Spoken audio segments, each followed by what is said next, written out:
ओम सामवेद अध्याय 1 सूक्त 3 मंत्र 14। ये इस तृतीय सूक्त का अंतिम मंत्र है।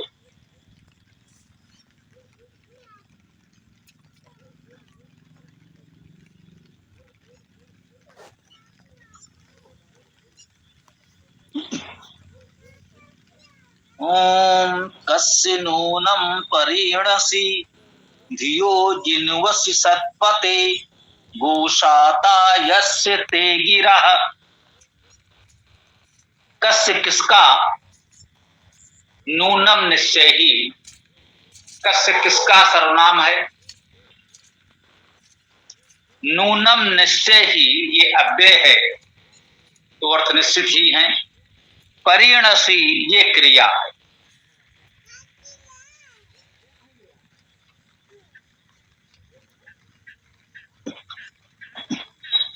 परिणसी का अर्थ किया है सब ओर से गति व्याप्ति प्रेरणा करते। तो परिणसी में परि उपसर्ग सब ओर, परिता सर्वता, ई धातु गति का व्याप्त होना प्रेरणा करना, ये जो भी गति की धातु में है उसमें प्रेरणा का अर्थ होता ही है। जानना पाना का अर्थ तो एक भावार्थ के रूप में होता है। तुम कहते हैं भाई वो जहां से सोचता है वहां तुम नहीं जा पाओगे, नहीं पहुंच पाओगे, तो वो तो भावार्थ के रूप में होता है। प्रेरणा का अर्थ तो सीधे सीधे होता है। ईर धातु का अर्थ भी गति ही है, प्राउपसर्ग लगा दिया तो फिर प्रेरणा प्रेरणा हो गया। तो ऐसा बहुत सी धातुओं के साथ है जो गति अर्थ वाली धातुएं हैं। कस्य नूनम परिणसी, निश्चय ही किसकी प्रेरणा करते हो। धियो जिन्वस सत्पते, धियो धिया धी धारण करना, धिया धारण करने वाले, धी धिया शब्द का अर्थ बुद्धि से भी दिया जाता है। ये इसका भावार्थ है जो उचित है, शब्दार्थ तो नहीं है, भावार्थ है। धी धातु का अर्थ है धारण करना, और हम जो भी जानकारी विचार धारण करते हैं वो बुद्धि में करते हैं, बुद्धि से ही ग्रहण करते हैं, बुद्धि में ही धारण करते हैं। इसलिए इस धिया को, धारणा शक्ति को हम बुद्धि कहते हैं। ऐसा भी कह सकते हैं कि बुद्धि को हम धी भी कहते हैं, क्योंकि बुद्धि का एक मुख्य कार्य सूचनाओं, जानकारी, विचारों को धारण करना है। इसलिए बुद्धि को धी भी कहते हैं। धी का बहुवचन दिया और दिया में विसर्ग का ओ हो गया तो धियो। जिन्वसी प्रसन्न करते,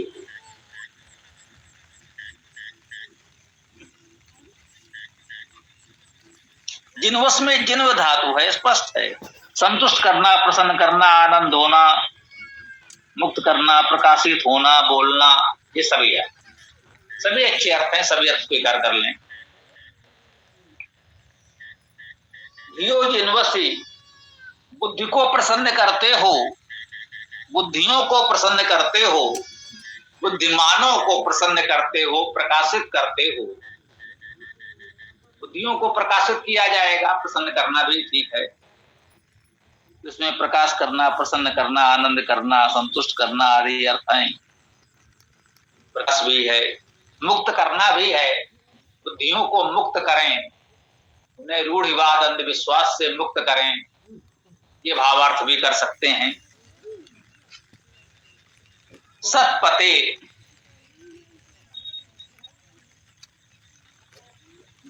ये सत्पते संबोधन में है। हे सत्पति, हे सत्य के अधिपति। यहां परमेश्वर को सतपते संबोधित किया गया है, हे सत्य के अधिपति। सुना होगा, बहुत से महापुरुष कहते आए हैं सत्य ही ईश्वर है, ईश्वर ही सत्य है। किसी ने कहा सत्य ही ईश्वर है, किसी ने कहा ईश्वर ही सत्य है। एक ही बात है, कहने का अपना अपना तरीका, शैली है। ईश्वर और सत्य एक ही बात है, ये बिल्कुल ठीक है। इसलिए उसे सतपते भी यहां संबोधित किया गया। कह लीजिए वेद की शैली में ईश्वर का एक गुणवाची नाम सतपति भी है। तो हे सतपते, हे सत्य के अधिपति, तुम बुद्धियों को प्रकाशित करते हो, प्रसन्न करते हो। पहले कहा कस नून परिणसी, तुम निश्चय ही किसकी प्रेरणा करते हो, तो बता दिया धियो जिनवसी, बुद्धियों को प्रकाशित करते हो, बुद्धियों को प्रेरित करते हो, बुद्धियों को, बुद्धिमानों को प्रसन्न करते हो, संतुष्ट करते हो। गोशाता यस्य ते गिरा,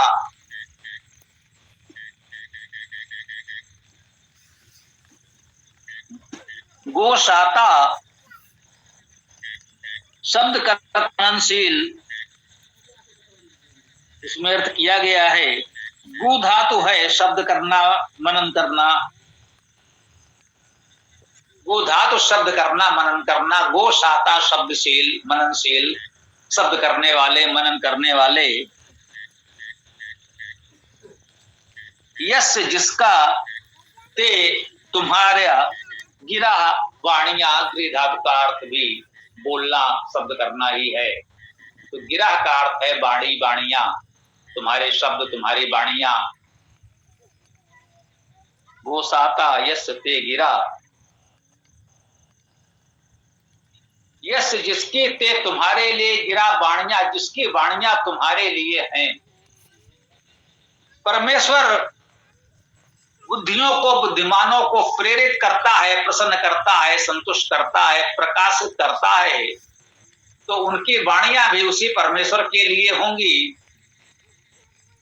हम सांसारिक विषयों पर क्यों चर्चा करेंगे? हमारे पास सीमित समय है, सीमित ऊर्जा है, सीमित संसाधन है, उसे हम यहां वहां व्यर्थ क्यों करेंगे? हमें तो बस उसी परमेश्वर की चर्चा करनी है। आप लोग देखते भी हैं, किसी भी माध्यम से हम लोग यही कहते हैं कि भाई वेद चर्चा करें, किसी की निंदा न करें, राजनीति न करें, इस दल उस दल का समर्थन विरोध, किसी व्यक्ति विशेष की प्रशंसा निंदा न करें। अपनी सीमित ऊर्जा को हम वेद विद्या के प्रचार प्रसार में लगाएं। तो कस्य नूनम परिणसी धियो जिनवसि सतपते, गोशाता यस्य ते गिरा। इसका भावार्थ किया है, हे सत्य के अधिपति, सत्य के पालक रक्षक, किसका निश्चय ही सबोर से गतिव्याप्त प्रेरणा करते हो, धारणा या बुद्धि को, बुद्धिमान को प्रसन्न करते हो। शब्दकर्ता, मननशील वाणियां, बोध सिंचन तुम्हारे लिए ही हैं। तो वो बुद्धिमानों को, बुद्धियों को प्रसन्न करे, संतुष्ट करे, प्रकाशमान करे, प्रेरित करें। और हम इस प्रकार से बुद्धिमान हूं, प्रकाशित बुद्धि वाले हूं, और हम परमेश्वर की स्तुति करें। यही इस मंत्र की प्रेरणा है। तो ये सूक्त यहां पूर्ण होता है। सामवेद का तृतीय सूक्त यहां पूर्ण हुआ। चतुर्थ सूक्त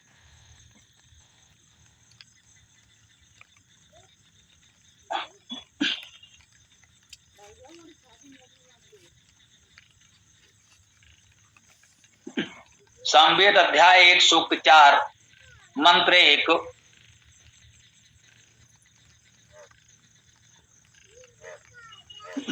ओम यज्ञाय यज्ञावो अग्नये गिरा गिरा च दक्षसे प्रावयम अमृतम जात वेदसम प्रियम मित्रम न संशिसम।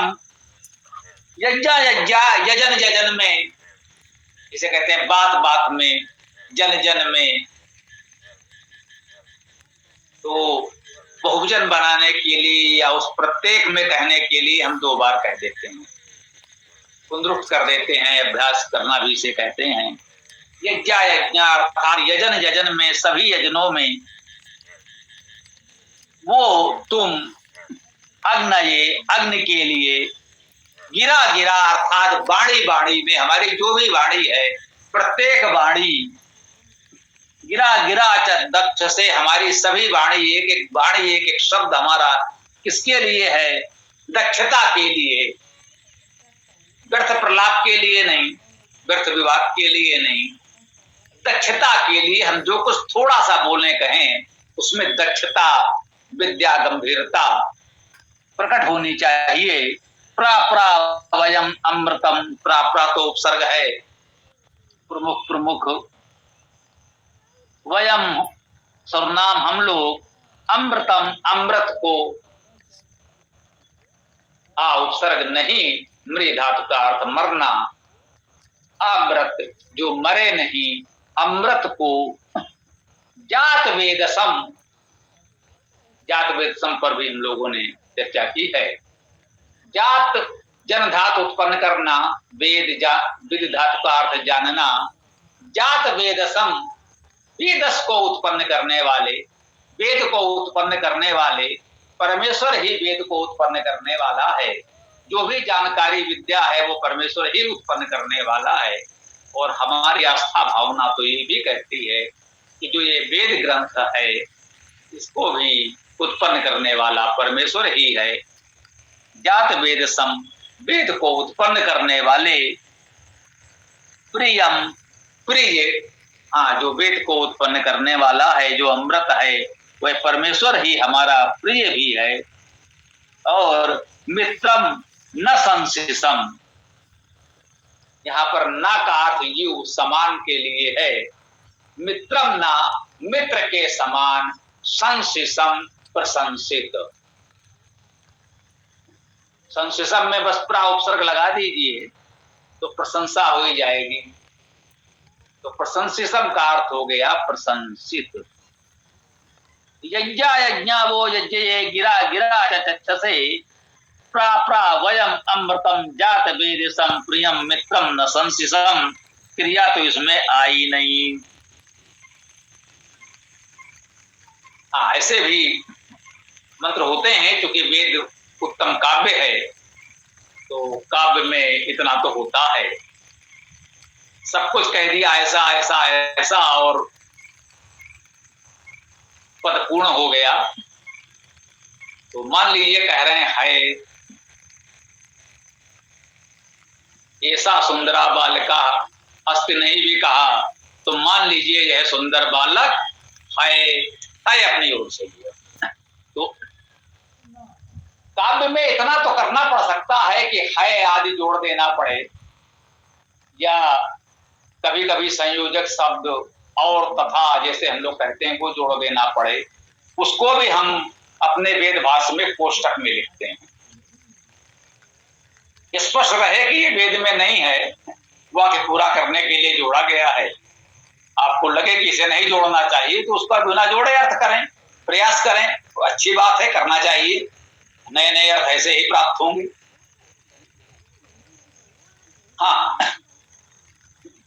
कुछ लोग कहते हैं अपनी बात को पूरा करने के लिए जो वेद में शब्द नहीं आया है वो अर्थ भी अपनी ओर से जोड़ते चले जाते हैं।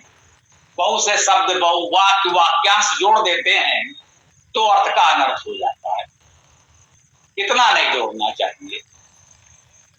वेद में जितना शब्द है बस आप उतना ही अर्थ कर दीजिए, एक एक शब्द का शाब्दिक अर्थ कर दीजिए, जो अर्थ बनेगा वो बहुत सुंदर होगा। अपनी ओर से जोड़ जोड़कर जो लोग अर्थ कर रहे हैं वो कहीं ना कहीं अनर्थ हो रहा है। हो सकता है उनकी भावना अच्छी हो, वो उस बात को स्पष्ट करने का ही प्रयास कर रहे हों, लेकिन ऐसा करते समय उनके मन में जो पूर्वाग्रह, पूर्व जानकारी, भावना, विचार होते हैं, वो कहीं ना कहीं उसमें आगे बैठ जाते हैं, जुड़ जाते हैं, व्यक्त हो जाते हैं। जबकि मंत्र में वैसा नहीं है, क्योंकि हमारी भावना है तो वो उसमें जुड़ गया। तो वेद का निष्पक्ष अर्थ पहले ये करना आवश्यक है कि शब्दशः उतना ही अर्थ करें जितना वेद मंत्र में है, अपनी ओर से न जोड़ें, तो एक वाक्य बन जाए तो वेद का उत्तम अर्थ होगा। उसके पश्चात यदि कुछ और उसको स्पष्ट करने के लिए कहना है तो फिर व्याख्या, टीका, टिप्पणी, वार्तिक लिखा जा सकता है। अच्छी बात है, जैसे कि इस समय चर्चा में हम भी बहुत सी बातें आपको बता देते हैं, वो सब कुछ मंत्रार्थ में तो नहीं लिखा जाएगा, इतना भी नहीं चाहिए। तो ये कहा परमेश्वर की प्रशंसा की, स्तुति की, बताया कि वो ऐसा ऐसा ऐसा है, ऐसा कि हम उस अग्नि के लिए जन जन में, बाणी बाणी में, दक्ष के लिए, दक्षता के लिए, उस अग्नि के लिए अर्थात अग्रणीगत स्वरूप परमेश्वर के लिए, उस दक्ष के लिए, सर्व प्रकार से जो दक्ष है, परमेश्वर से अधिक और दक्ष क्या हो सकता है, उस दक्ष के लिए, दक्षता के लिए हम बाणी बाणी में उस दक्षता को व्यक्त करते हैं, उस दक्षता के लिए बोलते हैं। और प्रावयम अमृतम, हम अमृत को, जात वेद संवेद को उत्पन्न करने वाले को, अपने प्रिय को और मित्र के समान प्रशंसित को कह रहे हैं। कोई चाहे तो कह दे, अब मित्रम न संसितम, मित्र के समान प्रशंसा करते हैं। क्रिया हमें नहीं लगती कोई कहे नहीं किसी प्रकार से इसको क्रिया मान ले तो कर सकते हैं। प्रशंसा करते हैं, प्रशंसित करते हैं, प्रशंसित है, हमने तो यही अर्थ किया, प्रशंसित है, ऐसा ही कर लें, प्रशंसा करने वाले हैं, स्तुति करने वाले हैं। तो इस प्रकार से इस मंत्र की चर्चा भी यहाँ पर पूर्ण होती है। अब वो आज के इस मंत्र चर्चा को तो हम लोग विराम दे सकते हैं। आगे जो भी प्रश्न विचार हो सब लोग रखें। तो नए साथी हैं वो भी, जो पुराने साथी हैं वो तो हैं ही।